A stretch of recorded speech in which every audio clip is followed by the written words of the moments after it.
Hello and welcome to the top monthly online videos. We have a very special guest this month who is all the way from New York. This is me checking the time on a watch that doesn't exist, and he should be there he is now. Hello, how are you? Hello, the taxi driver made me spill my coffee, but we're good. It actually says tea on the mug. Shit. How was your ride in?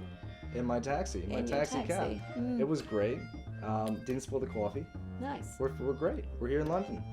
Great to be. That's it. Okay, so let's crack on with the first video. Let's do it. Hey, man on the left, man on... I think it's really hard to talk about.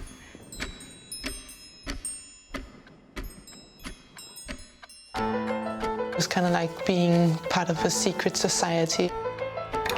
You cannot really see it from the outside. It's a thing that it's inside you, want to kind of tame it, but you can't. Why is my body like this? So much fun. You feel really weird about yourself. Very vulnerable and very fragile. Okay, can you keep a secret? I got my period.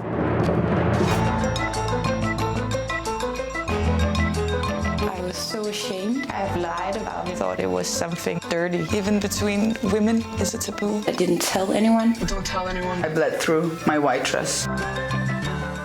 I just think it's an interesting way that you can format an interview by kind of using all of these different clips and just like having a lot of fun and flexibility and like experimenting with the edit a lot. Yeah. I don't know what you thought of it. No, I totally agree. I mean, an interview doesn't have to be just a set talking head. You know, you can be very creative with it. And I think that's a really good point, is that you can make things before you film or after. I mean, this was totally a situation where they crowdsourced, I think, like you said, like a bunch of different voices. And they just made it work. Yeah. Either way round, if you're doing the edit before or afterwards, the thing that you still need is the time. That's true. You know, when you're working, I think a lot of businesses, I mean, the onus is there to really know what you're doing before you set out to do it.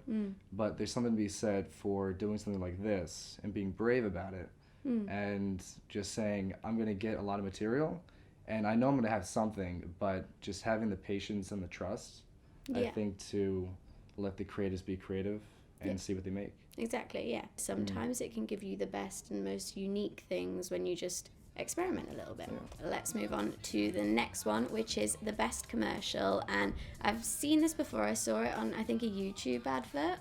And it's for a holiday brand called On the Beach. And I just think it's brilliant. This is the worst week of John Trawler's life. He just learned the family goldfish Gordon had died. His brother accidentally dropped a cactus in the tank, spearing Gordon like a satay. And then he blocked the toilet trying to flush Gordon away, which backed up the street's sewage system and flooded John's house, which is now subsiding. The council declared a state of emergency and called the army, who brought guns and helicopters. But now John is on his perfect holiday, booked through onthebeach.co.uk. So right now he's thinking, how do helicopters even work? Everything's better on the beach, atoll protected. Awesome. Right? Yeah, for many different reasons, too. So good. And I can remember like seeing it on YouTube, and I pretty much always skip the ads. And it got like 3 seconds in, and I was like, no, I'm interested. What else did John do? Well, it's two things. One, it's so simple. I mean, like, it's just a guy on a beach. There's 2 shots in the entire video. The sound design is so perfect. Yeah.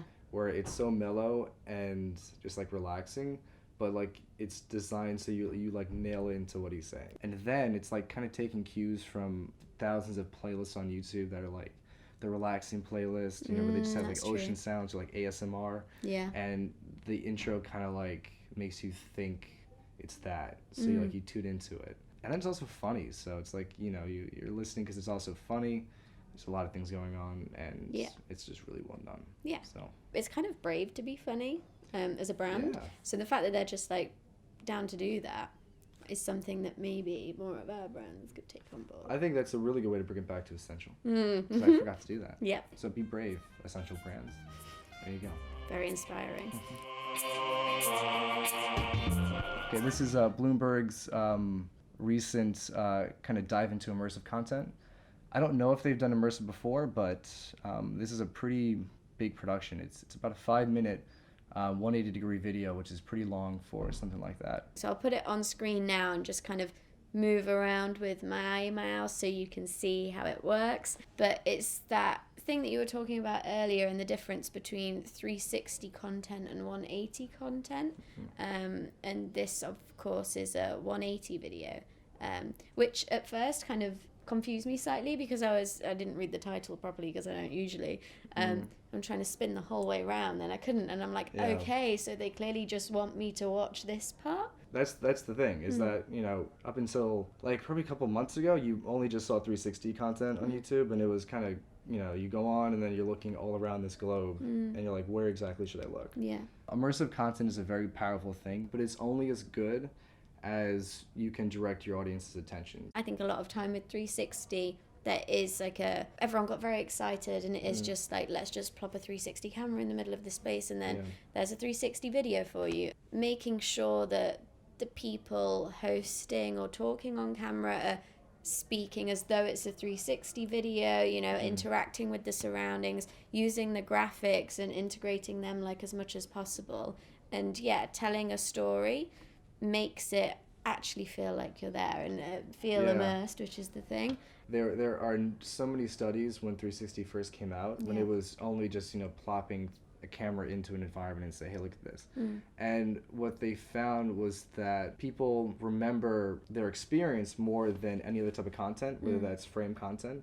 They remember the experience, but they can't recall like specific information. Right. And that was they're probably just exactly because they're looking too around. much, Yeah, they remember the feeling of being in the place, but they can't remember whatever like the voiceover was saying.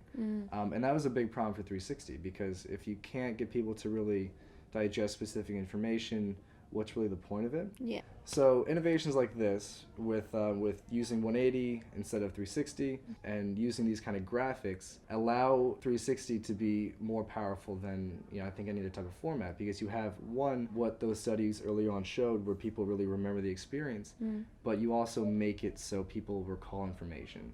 And if you can combine those things, which I think this does, you have a really powerful format. And I think it's something that we can really look into, and our Ascential brands can really benefit from. Our next video is the best edit and visuals, and this is by Pepsi? Yeah, by Pepsi.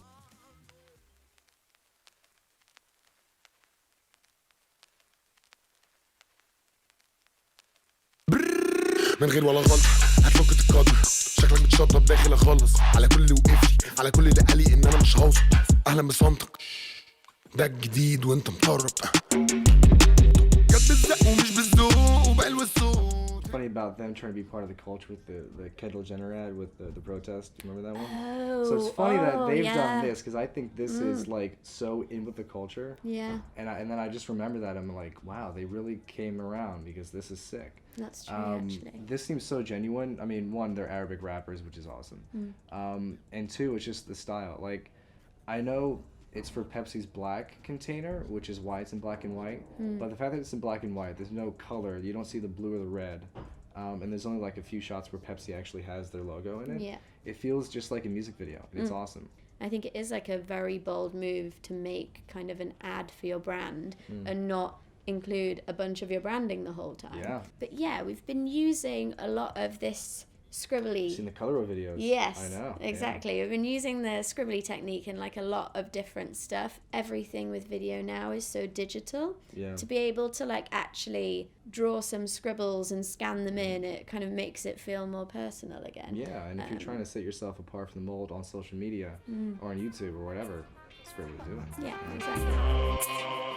the channel NPR Music, they have a certain playlist where they do these tiny desk concerts, and they just work really well. It doesn't look like it's that thought through. It looks like it's just part of their office, which if it is, then their office is very disorganized and messy. Yes, crazy Which it messy. probably is, because it's NPR. But which is great, because it feels so genuine. I think, yeah, that's like the key thing for me. They clearly found a format that works.